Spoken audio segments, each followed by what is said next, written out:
La Bible n'est pas contre la modernisation parce que ça vient de Dieu. Mais la Bible nous dit que la nature doit nous enseigner.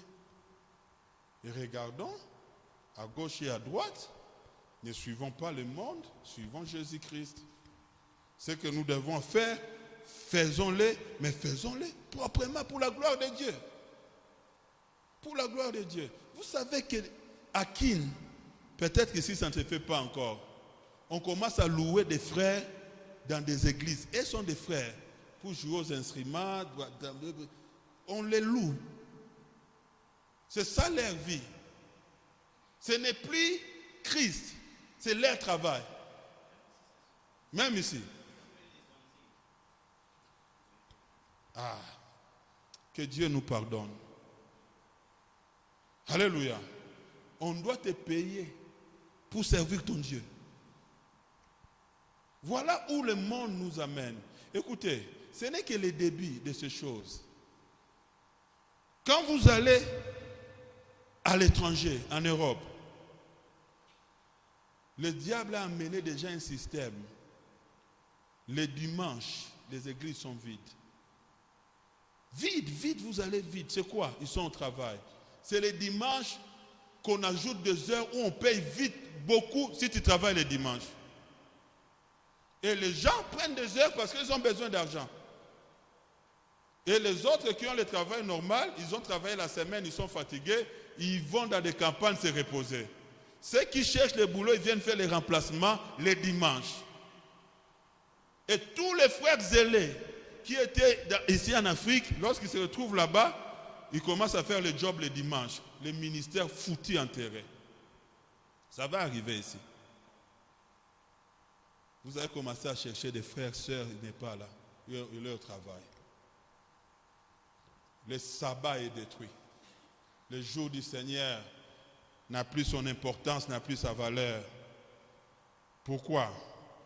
Parce que les gens sont anthropocentriques. Mais écoutez,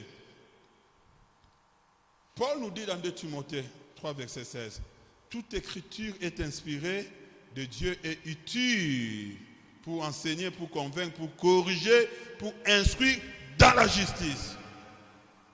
Et prêcher la parole de Dieu à toute occasion favorable ou non. La Bible nous recommande cela. Là où vous devez instruire, faites-le. Là où vous devez corriger, faites-le. Alléluia. Là où vous devez convaincre, il faut le faire. Voilà pourquoi l'Église doit être enseignée. On veut dire non. Est-ce qu'on ne peut pas suivre les rythmes d'autres églises? Non, on ne peut pas suivre.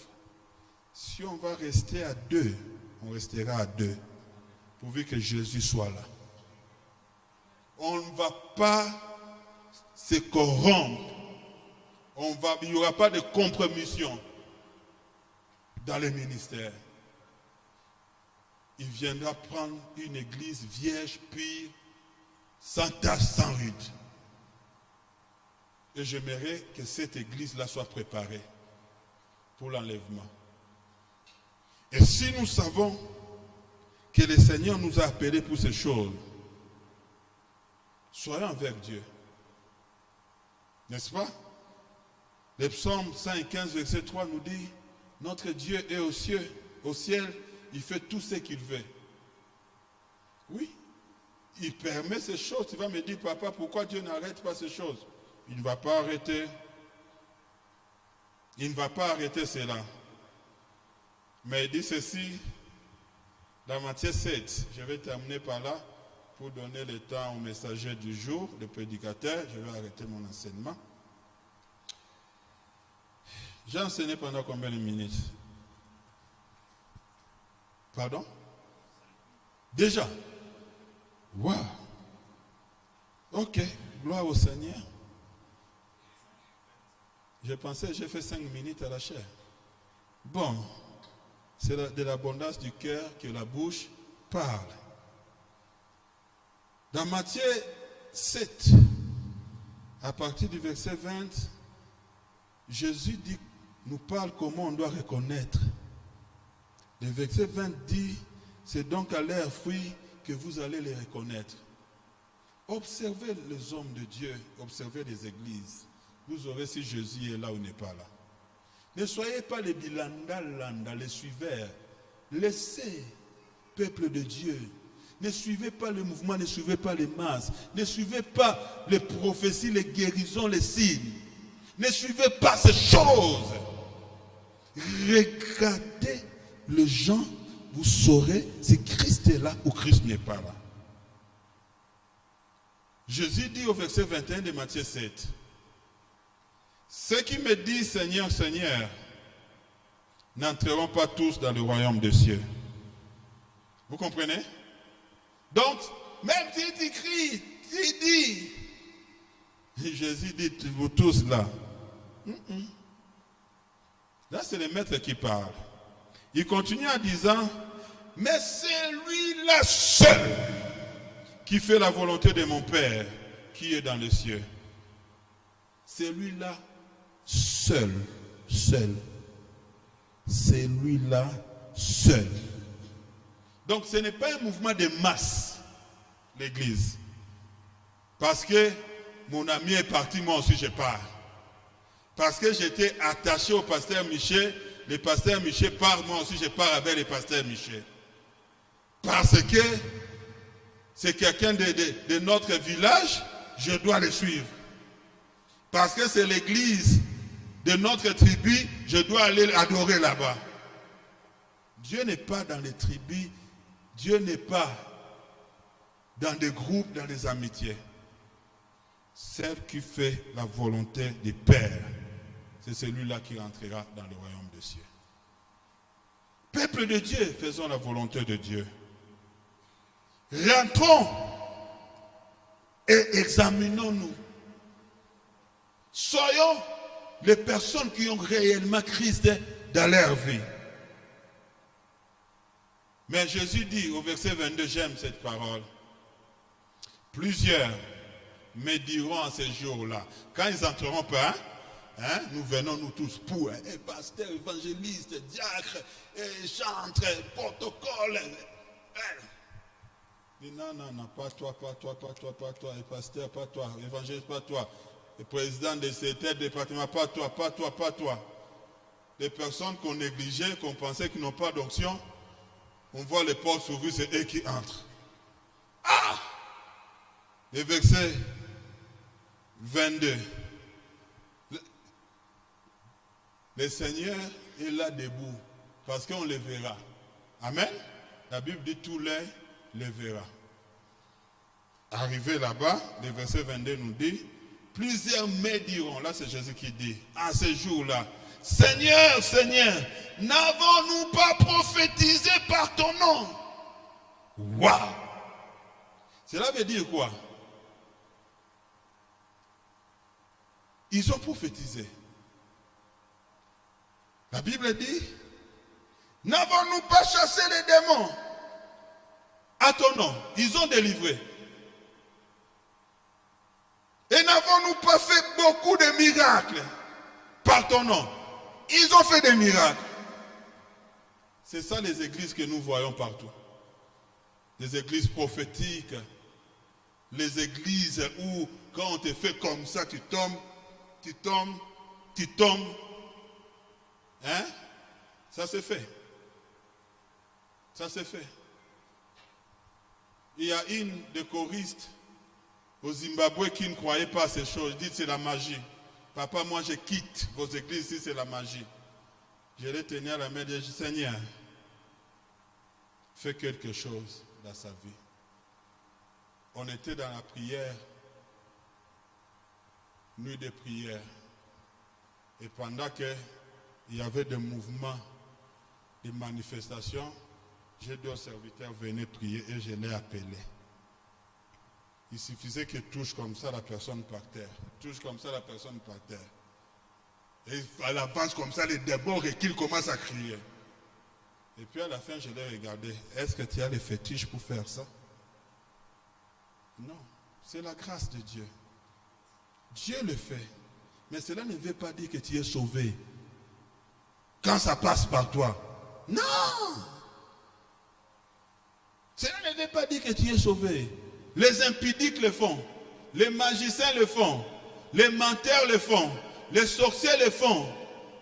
Jésus n'a pas contredit. Il n'a pas dit non, non, vous n'avez pas prophétisé à mon nom. Non, non. Il dit oui. Ce qu'ils ont dit, c'était des réalités dans la vie des gens. Est-ce qu'il n'y a pas eu de guérison? Si!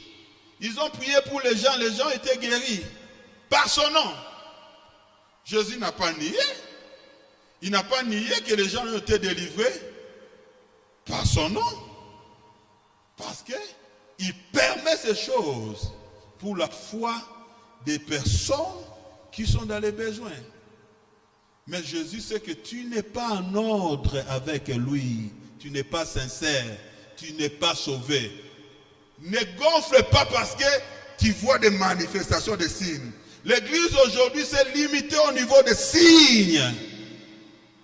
On commence à suivre des serviteurs. On dit tel a l'onction, tel a les ministères prophétiques, tel a les ministères de la délivrance, tel a les ministères des miracles. Jamais j'ai attendu tel est l'envoyé pour sauver les âmes. Il n'y en a plus. Il n'y en a plus. Tu gonfles, tu as le ministère de délivrance. Dis-moi, c'est où dans la Bible on parle de ministère de délivrance? Dis-moi, où Jésus a envoyé, il dit, allez, commencez à délivrer. Je te donne à toi. Non. Il dit, allez faire de toutes les nations les disciples. Et puis il dit, voici les signes qui accompagneront ceux qui auront cru à mon nom. Le salut, c'est la foi en Jésus-Christ et ses œuvres. Quand tu crois, les signes t'accompagnent. Depuis quand c'est devenu un ministère? On va là-bas, c'est un ministère prophétique, c'est un ministère de délivrance, c'est un ministère de miracles. On ne dit pas que Jésus sauve là-bas. C'est fini. Et aujourd'hui, je vous exhorte en tant qu'Église de Dieu, restons concentrés à Jésus-Christ. On peut avoir des grâces. Sois sûr, quand la personne est délivrée, guérie, libérée et tout, mais avant de les laisser partir, sois sûr que la personne est sauvée. Ce n'est pas parce que quelqu'un qui va donner sa vie au Seigneur, moi, répète, Seigneur Jésus et tout, que la personne est sauvée. La répétition est différente de la vie de Christ dans la vie de la personne. Soyons sûrs que réellement nous transmettons Jésus-Christ dans la vie des gens. Alléluia. Et je vais conclure par là. La Bible nous dit, 2 Corinthiens 3, verset 16, mais lorsque le cœur se convertisse au Seigneur, le voile est ôté. Pourquoi est-ce que beaucoup de membres, beaucoup de frères, beaucoup de sœurs ne voient pas ces hérésies, ces déviations, cet anthropocentrique? Parce que beaucoup de gens ne sont pas convertis. Ils ont encore des voiles dans leurs yeux. Beaucoup de gens.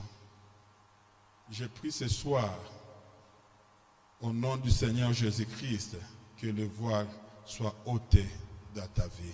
Que Dieu bénisse sa parole.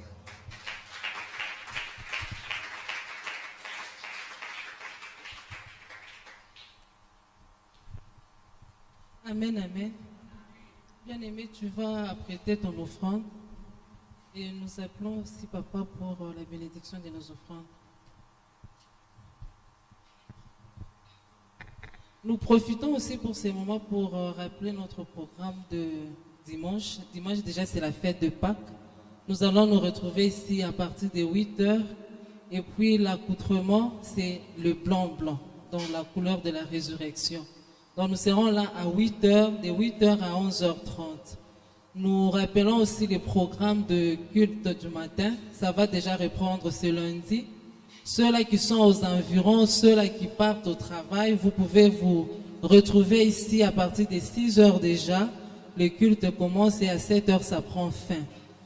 Et le culte de ce lundi sera déjà présidé par notre papa. C'est lui-même qui va commencer ces cultes-là. Et nous rappelons aussi que la semaine qui va suivre, c'est une semaine ordinaire, donc le programme est normal.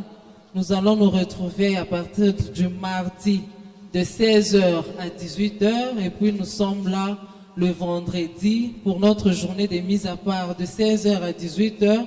Et nous rappelons aussi à tous les disciples, les pasteurs, que demain à partir de 12h, nous avons notre rencontre avec notre papa pour les enseignements encore approfondis. Que Dieu vous bénisse. Pendant que le pasteur Michel est en train de... Voilà, tous les serviteurs, hein, ce ne sont pas seulement les disciples, mais tous les serviteurs, y compris les pasteurs. Donc demain, nous serons là à partir de 12h. Et pendant que le pasteur Michel est en train de s'avancer, nous acclamons pour le Seigneur. Est-ce qu'on peut fortement acclamer le Seigneur? Nous sommes en train d'acclamer le Seigneur qu'on vient de nous présenter ici.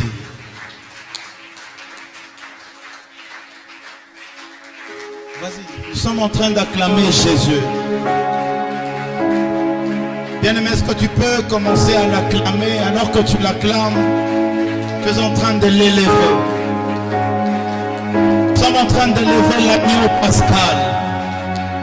Celui qui s'est offert en sacrifice ultime, Jésus. Est-ce que tu peux très bien acclamer le roi de gloire?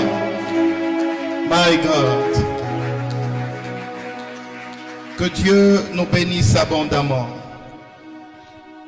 Nous bénissons le Seigneur pour sa grâce. Merci à Dieu de cette occasion qu'il nous donne d'être dans sa présence. Également merci à papa ainsi que nos pères de nous avoir donné cette occasion de parler dans ce séminaire pascal. Alléluia. Une église christocentrique et non égocentrique. Une église qui ne doit pas être anthropocentrique. Je ne veux pas entrer dans ce terme. Nous avons pas qui nous a enseigné suffisamment dans ces choses. Alléluia. Il m'a été donné une portion que je dois développer ce soir. Nous sommes dans Ésaïe chapitre 53. Nous allons commencer à partir du verset 11 jusqu'au verset 12. On peut se tenir debout afin d'honorer. On va lire dans la version Louis Ségan, mais moi mon message je l'ai préparé dans la Bible parole plutôt français courant. Louis Ségan, quelqu'un peut nous aider? Nous lisons la parole de Dieu au nom de Jésus. À cause du travail de son âme, il rassasiera ce regard par sa connaissance.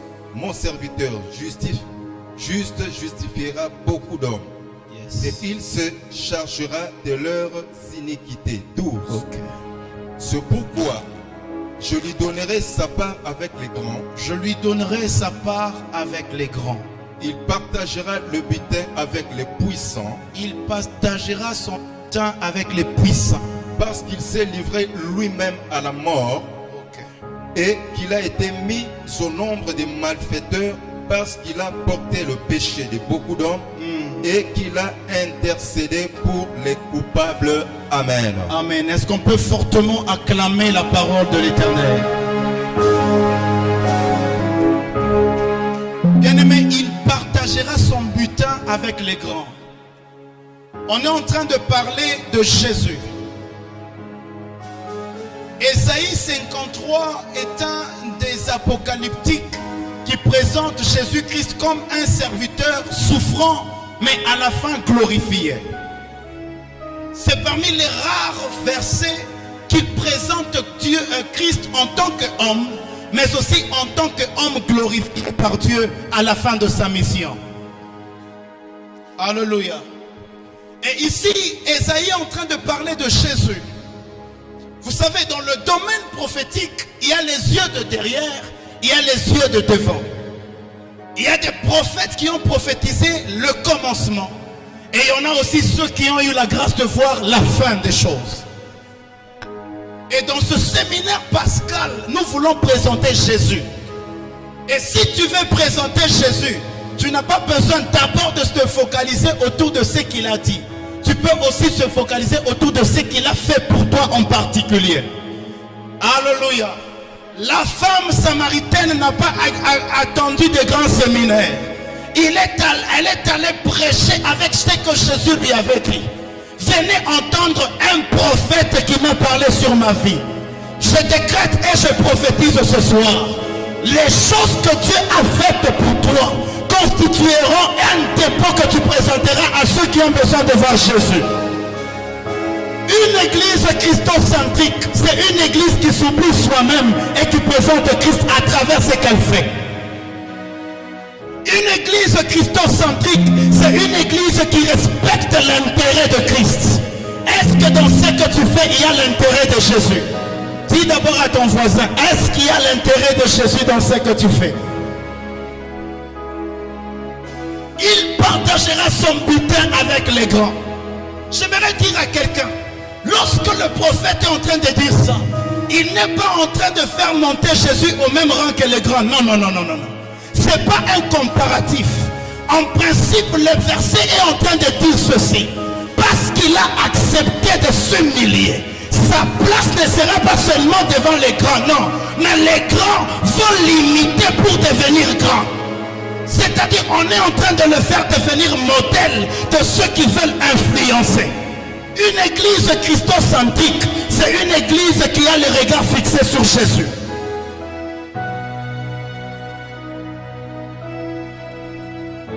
Alléluia. Une église qui respire par Jésus, qui reconnaît Jésus. Ephésiens chapitre 2, le verset 20 dit ceci. Vous avez été édifiés sur les fondements des apôtres et des prophètes. Jésus-Christ lui-même qui est l'angle, la tête de l'église, l'enseignement sur lequel l'église doit reposer. Et le terme technique, ça s'appelle la christocentricité de l'évangile, ou carrément l'apostolicité de l'évangile. Nous soutenons ce que les apôtres ont prêché et nous soutenons ce que Jésus a prêché. J'entre d'abord dans mon domaine. En théologie, on dit ceci. La Bible a 5 parties. Il y a la préparation de la venue de Christ. Il y a la manifestation de Christ.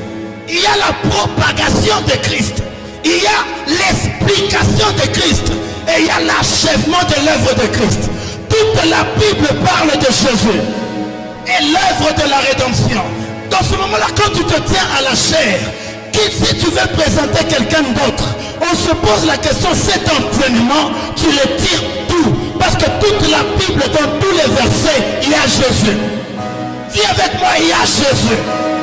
Jésus est dedans. Même ceux qui veulent modifier la Bible, ils comprennent que les versets bibliques sont têtus. Personne ne peut les modifier parce que c'est la parole de Dieu. La Bible dit qu'il est derrière ces paroles pour les exécuter. Il dit à Jérémie, Jérémie chapitre 1, le verset 12, tu y as bien vu. Tu ne peux pas présenter Jésus si tu n'arrives pas à bien le voir.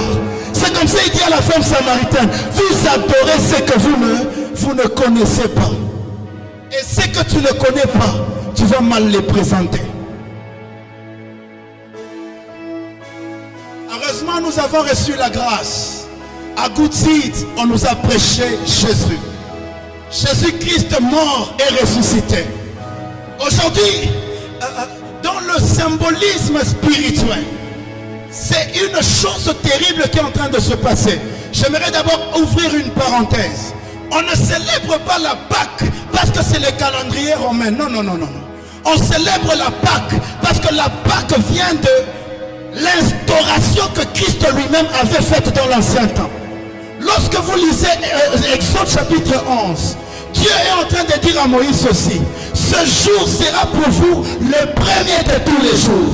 Donc Dieu à un moment donné, il a fixé un nouveau calendrier avec son peuple.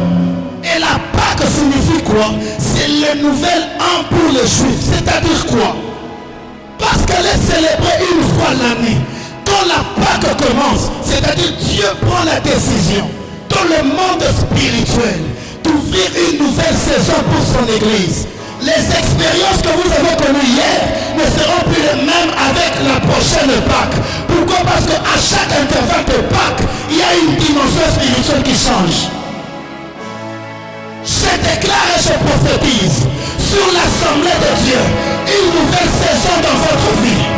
Je déclare une nouvelle saison dans ta santé. Je déclare une nouvelle saison dans tes affaires. De même que nous célébrons la Pâque, à la prochaine Pâque, tu auras des grands témoignages. Et c'est là où on est. Oh là là, c'est comme ça que tu le sois. Fais-toi debout, dis avec moi, Seigneur Jésus. Dis avec moi, Seigneur Jésus. Je déclare sur ma vie, dans ma santé, dans ma famille, je déclare une nouvelle saison.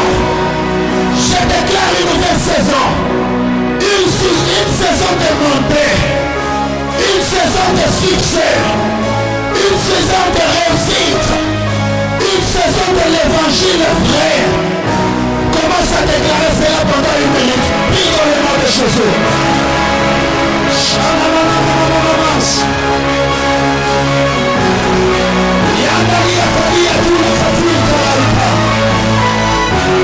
Est-ce que tu peux monter? Est-ce que tu peux monter?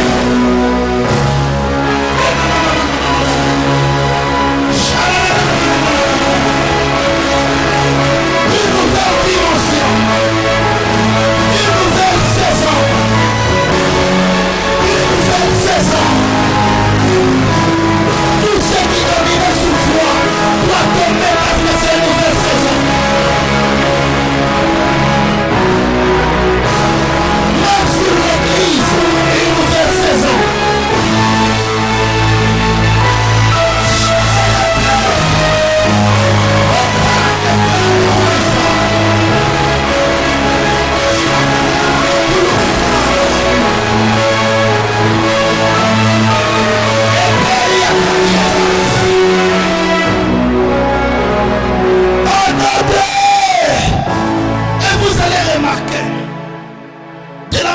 Dieu a réparti les fêtes juives.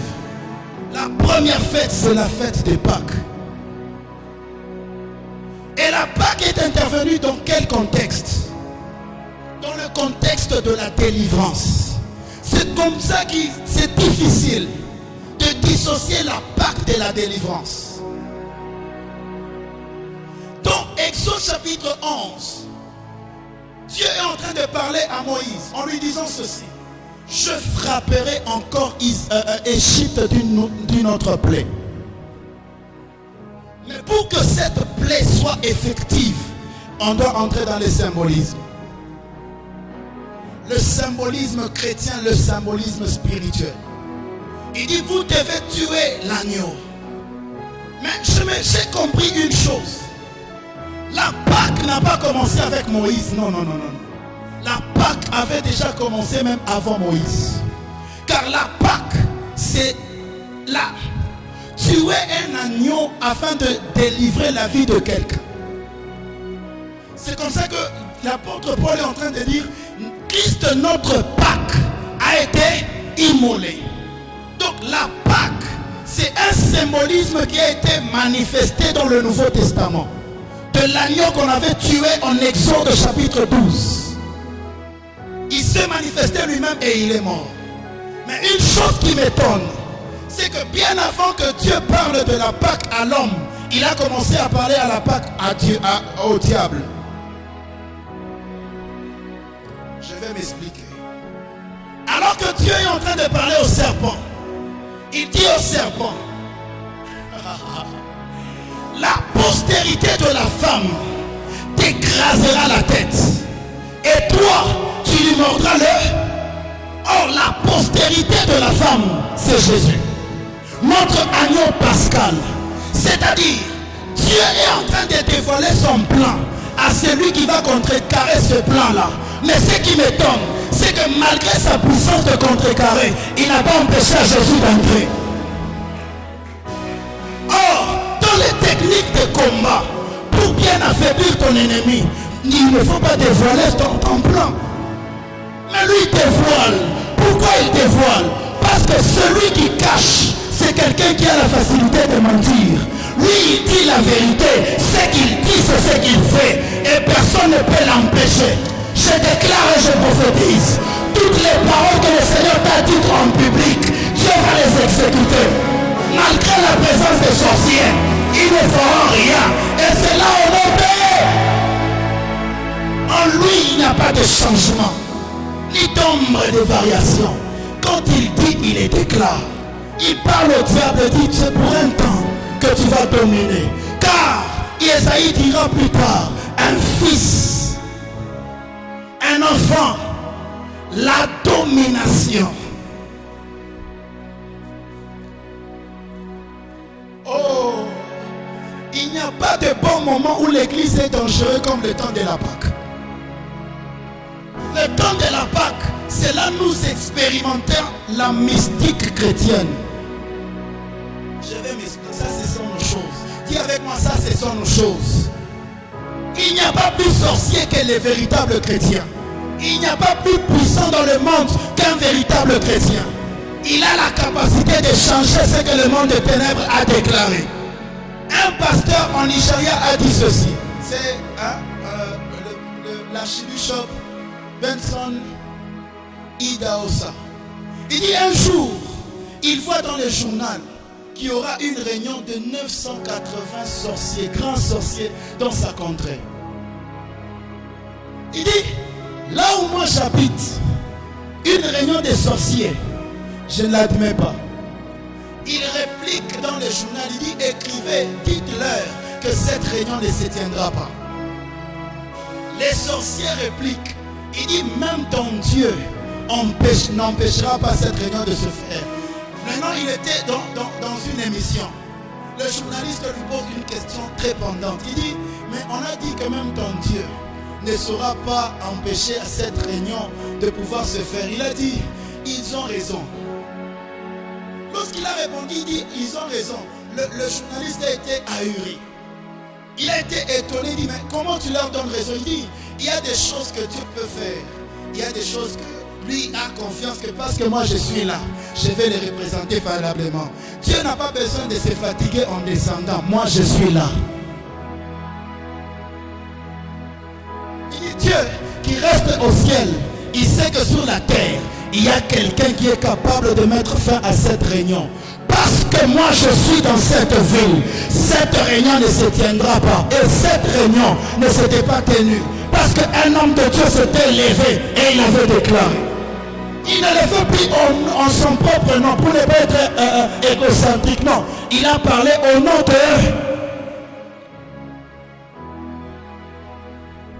Il est temps. Écoutez, l'évangile christocentrique n'est pas seulement un évangile de parole. C'est aussi un évangile de démonstration. L'apôtre Paul dit, notre évangile ne reposait pas sur des fables. Ce ne sont pas des racontages. Oh, papa a dit, maman a dit, mon oncle avait dit, il avait fait. Non, non, c'est le temps de démontrer Jésus. Jésus, on ne le parle pas seulement. Non, non, Jésus, on le démontre. Jésus-Christ, c'est comme l'amour. Tu ne peux pas aimer sans démontrer les œuvres. Non, non, tu dois démontrer que tu aimes. Jésus, c'est la démonstration. Dis à ton voisin, Jésus, c'est... Même pour aller évangéliser, sachez qu'il n'y a rien qu'on peut faire dans l'œuvre de Jésus sans passer par les combats. Je scandalise quelqu'un?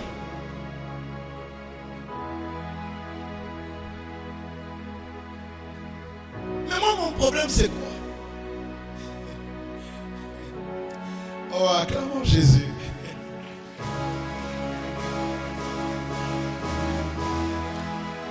Lorsque tu pars évangéliser, tu rencontres un païen, n'est-ce pas? Or, il faudrait savoir que dans un païen, l'esprit qui travaille, c'est l'esprit de l'incrédulité provoqué par Satan. Donc, pour pouvoir avoir ce païen, tu dois commencer d'abord par renverser cet esprit qui est en lui. Et cet esprit est renversé par quoi? Même si pendant ce temps-là, tu ne fais pas le combat spirituel, tu utilises un des versets dans Romains chapitre 1, le verset 16. L'apôtre Paul dit ceci: car je n'ai pas honte de dire l'évangile. Car l'évangile, c'est une... Le problème, ce n'est pas démontrer seulement en faisant les gestes, non. À travers la parole. Car la parole qui sort, en elle, elle a la capacité de créer la vie de l'esprit. C'est ce que Jésus dit. Les paroles que je vous ai dites sont esprit et elles transmettent la vie. Aujourd'hui, les prédicateurs éco et anthropocentriques, ils sont en train de parler très bien. Mais dans ce qu'ils disent, il n'y a aucune transformation. Pourquoi? Parce qu'il n'y a plus la puissance de l'évangile. Mais nous, chez nous, nous sommes à la bonne sémence. Car la sémence, c'est... On n'a pas besoin de forcer. On va te dire quelque chose. Après des années, ça va germer. Ça va germer. Car il y a un esprit qui veille à la sémence qui a été sémée. Je déclare et je décrète. Même si ton enfant est incrédule, la bonne sémence entrera dans son cœur. Mais le problème c'est quoi? C'est Esaïe. Il aura sa place au milieu des grands.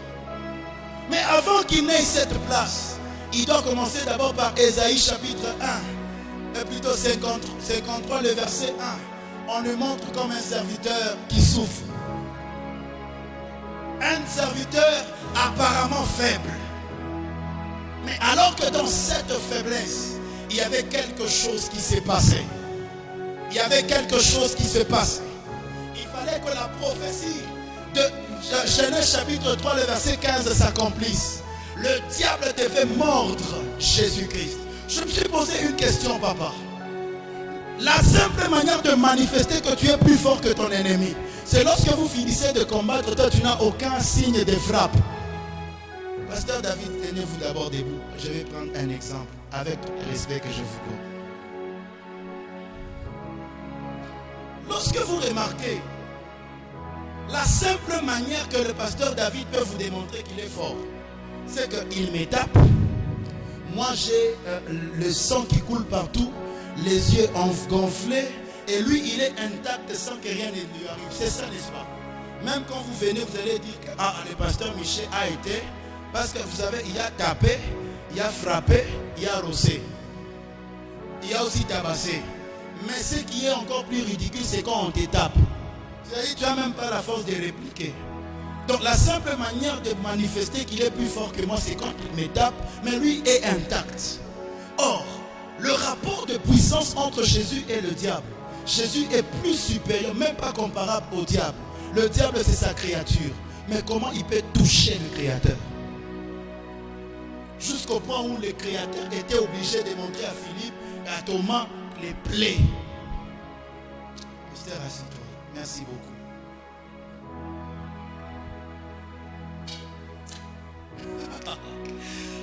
Est-ce que tu peux acclamer Jésus? Parce que le problème qui devait se passer là, c'est qu'il fallait que le venin du serpent travaille. Or, nous connaissons selon la science que le venin du serpent a la capacité de tuer un homme. Et lorsque on écrase la tête et le serpent mord, c'est-à-dire le venin doit entrer dans celui qui a été mordu, n'est-ce pas? Pendant ces temps-là, il fallait que Jésus manifeste le venin en lui. C'est comme ça que l'apôtre Paul dit ceci. Si Christ n'est pas ressuscité d'entre les morts, alors la prédication de la croix est vile. Parce que le Christ qui donne la vie n'est pas d'abord celui qui est vivant, mais c'est celui qui est passé par la mort et revenu à la vie. Je vais m'expliquer. Le Christ vivant porte en lui les souffrances. Le Christ vivant porte en lui les malédictions. Le Christ vivant porte en lui les blessures, les maladies en lui. Et on devait savoir une chose, c'est que la Pâque, on ne la fête pas. Non, la Pâque, on la mange.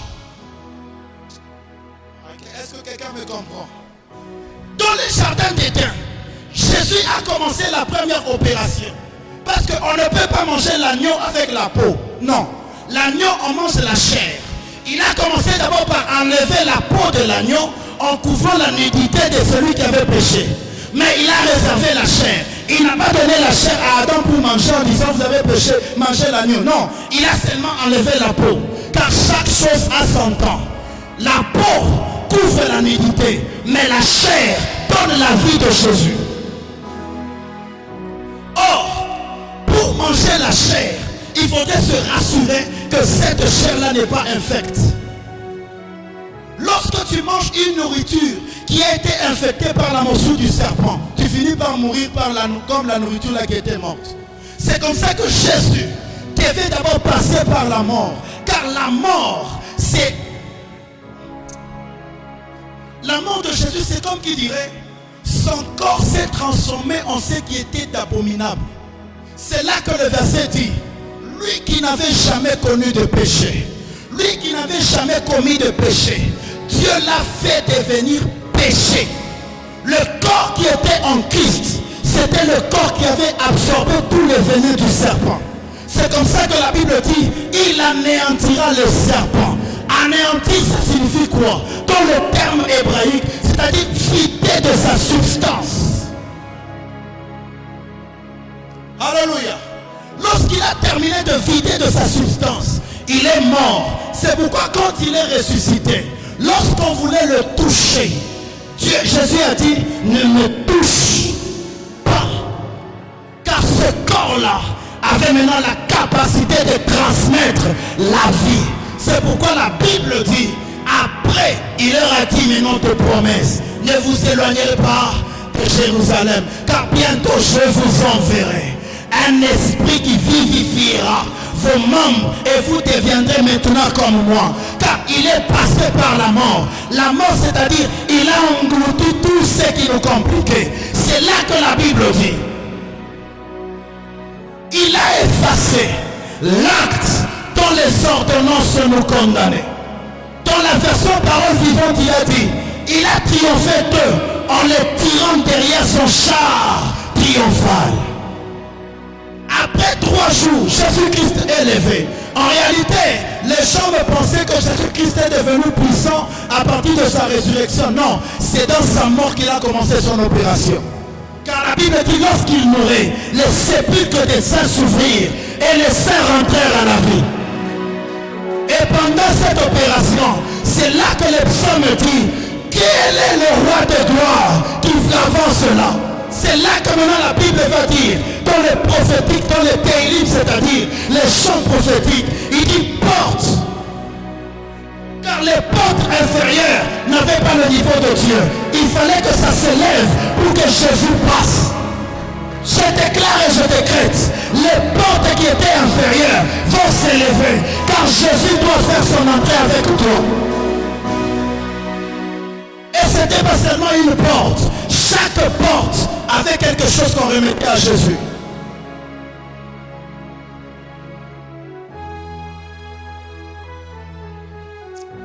Sept ans, c'est le temps où tu seras restitué dans tes droits. Il dit, quel est ce roi qui s'avance? C'est l'Éternel, notre Dieu. Et les esprits ne pouvaient pas résister. Ils ne pouvaient que remettre les âmes de ceux qui étaient engloutis, enfermés dans un même lieu, devaient maintenant se séparer. C'est à partir de ce jour que les séjours de mort ont eu une différence. Il y en a maintenant ceux qui descendent, il y en a maintenant ceux qui... Car ce jour-là, avant qu'il ne meure, il dit à ce brigand à la croix, aujourd'hui même nous serons avec toi où? Ce n'est plus dans les séjours de mort en bas. Je dois monter avec vous. Car mon temps, la mort, signifie la fin de quelque chose et le commencement de quelque chose. D'ailleurs, ce qui fait qu'il y a l'Ancien Testament et le Nouveau Testament, c'est le pacte neuf, c'est-à-dire l'alliance du sang de Jésus, la mort de Jésus. La mort de Jésus, l'Ancien Testament ou le Nouveau Testament ne commence pas avec la naissance, non, ça commence avec la mort de Jésus. Je déclare, si Christ était mort et ressuscité, toi aussi tu dois mourir et ressusciter avec Christ afin d'espérer d'avoir les choses de Christ. Alléluia. Et c'est là que l'opération a commencé. La Bible dit que Jean voit au milieu du trône un agneau comme immolé. Or, lorsqu'on entre dans le langage sémitique, c'est celui qui est au milieu qui domine. Lorsque 2 ou 3 se réunissent en mon nom, je suis, c'est celui qui est au milieu qui exauce. Donc, au ciel, il y a un agneau qui est comme immolé. Et c'est cet agneau qui opère son influence afin de délivrer. C'est pourquoi, si tu veux avoir la puissance de Christ, commence d'abord par être en Christ. Je te pose la question. Tu es en Moïse ou bien tu es en Christ? Car Moïse c'est la Torah et Christ c'est l'évangile. La loi tue, mais l'esprit, tu es en qui? Si tu n'as pas de puissance, peut-être parce que tu demeures encore en Moïse, parce qu'en Moïse le voile est toujours là. Mais nous, ayant le regard découvert, nous contemplons à travers un miroir la gloire de Jésus. Et nous sommes transformés dans la même image, de gloire en gloire, succès en succès. Parce que Jésus-Christ en nous nous enlève le voile.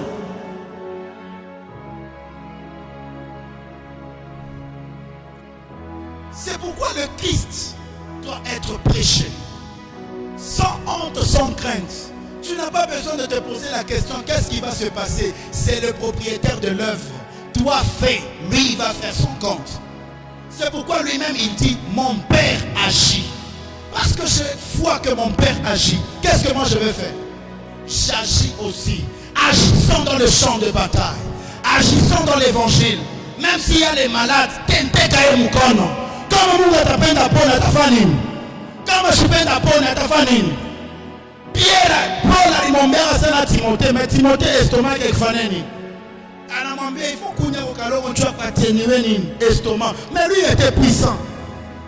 C'est Dieu qui fait les choses comme il le veut. C'est pourquoi que Dieu fasse maintenant son entrée. Le problème c'est qu'il fasse son entrée. Que Jésus fasse son entrée. Si tu permets à Jésus d'entrer dans ta famille, les choses qui te résistaient vont changer. Un jour, je vous ai déjà dit ce témoignage, on m'appelle, on me dit à la maison qu'il y a la maladie. Ça ne fait que frapper les gens, Je dis non. Quand même, moi, je suis là. On m'a donné chez Boke, je suis allé à la maison. J'ai pris mon gobelet, j'ai rempli d'eau, j'ai commencé à prier à cette eau-là. J'ai dit, Seigneur, que cette eau se transforme en maladie. Je donne les symptômes à cette maladie. Cette personne-là va souffrir de ça. C'est comme ça que je vais découvrir que c'est elle qui crée cette maladie. On me voit en train de verser de l'eau. Ils pensent que je suis en train de faire que la poussière ne s'élève pas. Alors que je suis en train de s'aimer la maladie. Je pars après 2 jours, on m'appelle qu'il y a une cousine gravement malade. On dit qu'on me demande d'aller prier pour elle. Je dis, moi je vais aller prier pour quelque chose que j'ai déclenché. Mungu atoneshe sasa malama keko pamonashi. Alléluia. Il n'y a pas longtemps, je suis parti à l'hôpital pour qu'on m'examine. On a trouvé que le sucre était déjà monté. 223, j'ai dit à papa, il dit, comment tu es arrivé à marcher? Il dit, papa, vous n'allez pas comprendre. Alléluia. Mais ça nous a dérangé, ça a dérangé même à papa. Il dit, pourquoi à ton âge tu peux avoir un taux de sucre élevé? Vous savez ce qui s'est passé? Papa m'a demandé de m'agenouiller. Je me suis agenouillé. Il a prié pour moi. Je suis rentré à la maison, je ne savais pas que maman avait l'appareil là d'unité de mesure des sucres, les sucreries.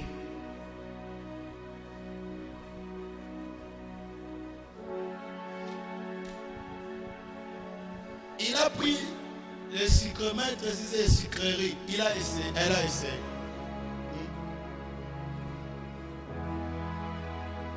Pasteur, ça c'est quoi? Les glucomètres. Il a pris les glucomètres, le sucromètre. Elle a essayé, c'était normal. Le taux qui était au-dessus, ça s'est normalisé. De 223 à 90. Là, pendant que je vous dis, avant de venir, j'ai bu le jus. Et je vais continuer à prendre les coca et les jus. Parce que le sucre là monté, ce n'est pas mon apanage. Je suis en train de dire quelque chose parce que je vais finir. J'aimerais maintenant terminer. On lit le dernier verset et je termine. Est-ce qu'on peut acclamer Jésus?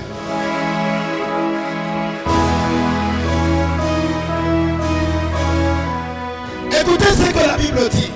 Hébreux chapitre 2, le verset 10. Il convenait en effet que celui pour qui et par qui sont toutes choses et qui voulait conduire à la gloire beaucoup de fils, éleva à la perfection par les souffrances le prince de leur salut.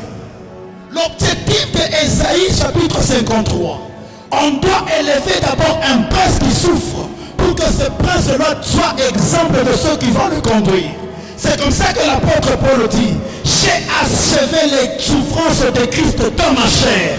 Les souffrances de Christ, ce n'est pas faire le chemin de la croix en train de se flageller. Non, non, non, non, non. Ce n'est pas ça les souffrances de Christ. C'est comme ça que l'apôtre Paul dit encore: j'estime que les souffrances présentes ne sauront être comparées à la gloire. C'est quoi maintenant souffrir pour Christ? Lorsque tu prends des choses dans ta chair, lorsque tu subis les injustices, lorsqu'on t'insulte à cause de son nom, là tu es en train de souffrir à cause de Christ. J'ajoute, un soldat ne peut pas revenir de la guerre avec une tenue propre. Un général ne rentre pas de la guerre avec une tenue propre. Comment il prouve qu'il a combattu? Lorsqu'il a les traces des balles, lorsqu'il a la fumée, lorsqu'il a la boue, c'est ce qui prouve que cette personne est passée par la guerre. Et maintenant, qu'est-ce qui prouvera lorsque tu vas partir que tu es passé par la guerre? Moi, je vais dire à Christ, la paralysie que j'ai faite, c'est parce que j'ai dérangé les camps des ténèbres. Il y a des gens qui ont estimé que si je reste vivant, je vais les compliquer. Il fallait déranger la santé. Et moi, j'ai vaincu ce combat, mais ça m'a laissé une trace. Quand je vais rentrer, je vais présenter à Christ cette trace-là. Papa va présenter à Christ les souffrances. Parce que tout ce que le monde des ténèbres a fait, c'est pour que papa n'arrive pas à prêcher. Mais aujourd'hui, s'il prêche, c'est-à-dire cette souffrance-là est constituée en une gloire. Car dans le monde spirituel, pour être élevé, il faut souffrir. Il faut passer par la souffrance. Et cette souffrance est une souffrance obéissante. C'est comme ça que la Bible dit. C'est pourquoi Dieu l'a souverainement élevé. Il lui a donné le nom au-dessus de tout nom. Au point où, lorsqu'on cite ce nom-là, tout genou doit fléchir. Que ce soit dans le ciel, là où Dieu est, sous la terre, dans les régions inférieures. Pourquoi? Parce qu'il avait accepté de passer par Ésaïe 53. Ésaïe 53, c'est la préfiguration de la Pâque. Car par ces meurtrissures, nous sommes... Or les meurtrissures, ce sont les blessures qui te conduisent à la mort. C'est pourquoi guérissant les malades, délivrant ceux qui sont dans la sorcellerie, prêchant l'évangile, car notre maître nous a prêché par l'exemple. Alléluia. Passe par la souffrance. C'est ça, achever les souffrances de Christ.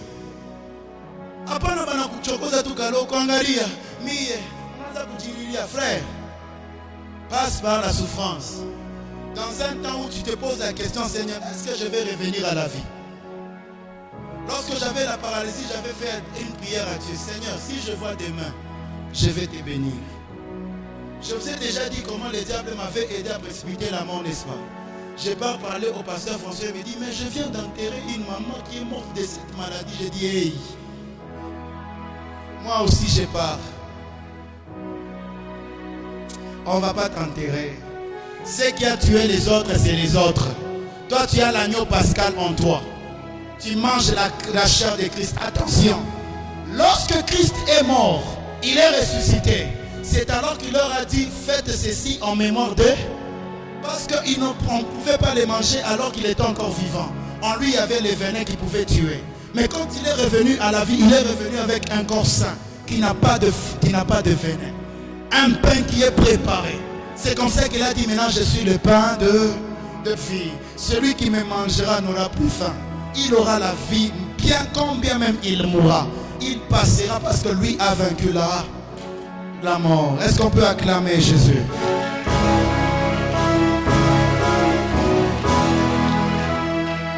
Non, est-ce qu'on peut très bien acclamer Jésus? Est-ce qu'on peut très bien acclamer Jésus?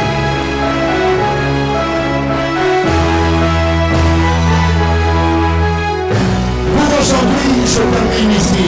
Que Dieu bénisse sa parole.